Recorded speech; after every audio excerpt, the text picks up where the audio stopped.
So in this video, we are going to answer a viewer's question. I did an interview a while back with Alana Pratt, and you can find the link to that interview in the video here. And in that video, somebody asked the question, how do I get into my body and overcome a wounded heart from emasculation?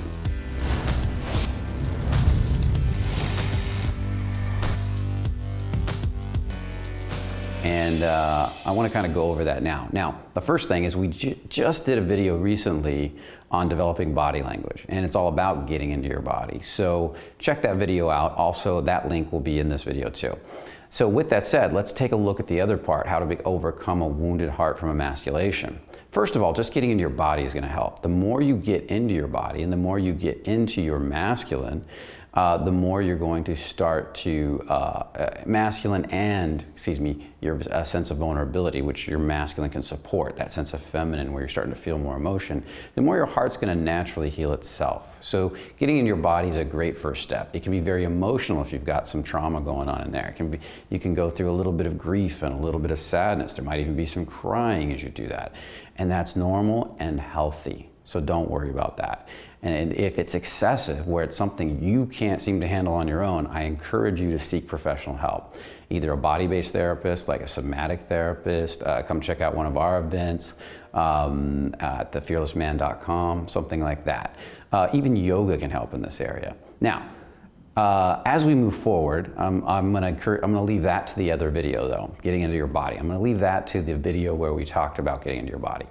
So with that said, how do you overcome a wounded heart from emasculation? Well, I wouldn't say there's any one way, but the number one thing you gotta do is develop awareness in the heart and around the heart, and then get used to sharing that heart with more and more people, used to opening your heart. There's actual feelings that happen all down through the body.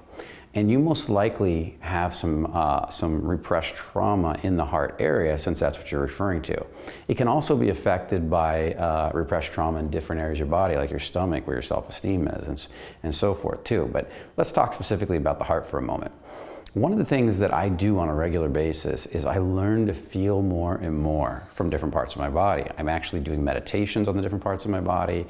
I'm getting into feeling more of my appreciation, curiosity and things like that from my heart. But I started out with a very heavy heart. I started out with a very sad heart, and it was very closed. So one of the things I would do a lot of is I would sit there and meditate on my heart, and I would take my awareness and I would ask, can I feel my heart? Now, I didn't use my imagination to try to go feel my heart. There's a big difference there. Using your imagination activates more brainwave activity. Asking, can I feel my heart, and then watching and surrendering is a whole different story. I'm sure you've watched a movie at some point in your life, and you'll realize that you can't control the movie, you just watch. And the next scene that comes up is the next scene that comes up. You're on a ride, and you have to enjoy the ride or get comfortable with the ride, just like a roller coaster ride.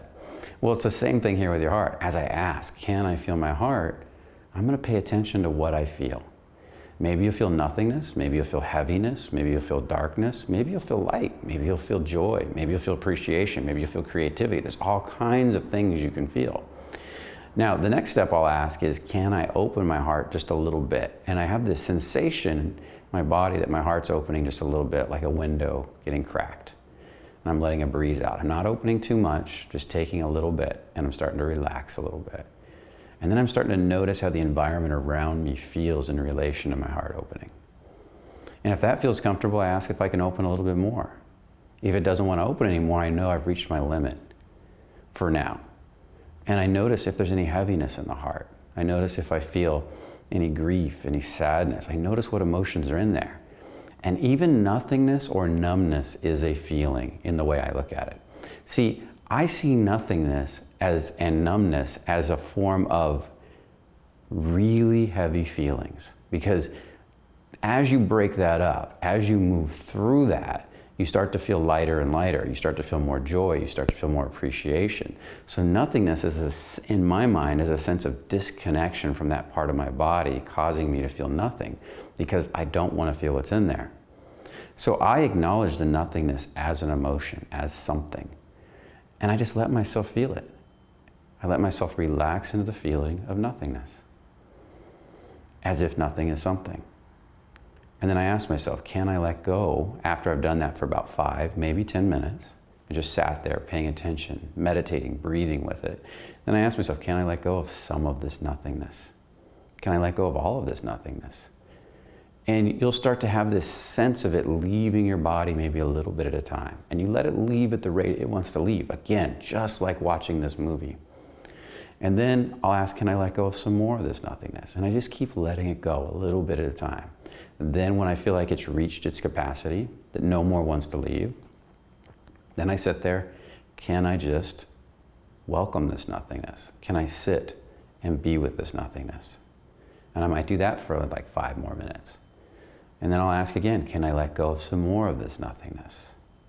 And more will leave. And you're going to notice when enough nothingness leaves, you're going to start feeling more and more sensations, feelings, and emotions in this part of your body. Sensations being warm, lightness, heaviness. And you'll also start feeling more emotion coming out of this part of your body. And if you do this a little bit every day, expanding open and asking, can I feel the whole room around me at some point? Can I feel the building around me? And start expanding your awareness in your heart. And then start first allowing and welcoming what's there for 5 or 10 minutes, and then letting some go a little bit at a time. You'll start reclaiming your heart a little bit more at a time. Also, along the way, you'll be training it to feel more emotion in relationship to the actual environment in front of you, the now, and starting to get more comfortable feeling the emotions in the environment. And that's what you really need to do. You need to get it comfortable feeling those emotions, so the next time you encounter some emotion or sensitivity in the environment, it doesn't just close again like body armor. And that's what a lot of guys are doing. A lot of guys have a lot of body armor on. They're protecting their heart, and they don't understand why they can't connect to women when they talk to them. So this is really important. It's kind of like, have you ever seen the Marvel character? I'm sure you have with all the movies, but Iron Man. You think about that character, he's fascinating. He's very popular, isn't he? Well, he represents a part of us that has a damaged heart. Because if you know the character Tony Stark, he's this kind of broken man with a damaged heart. And he puts on this suit of armor, and he has this device that makes his heart strong and keeps his heart alive, and then it powers the suit of armor.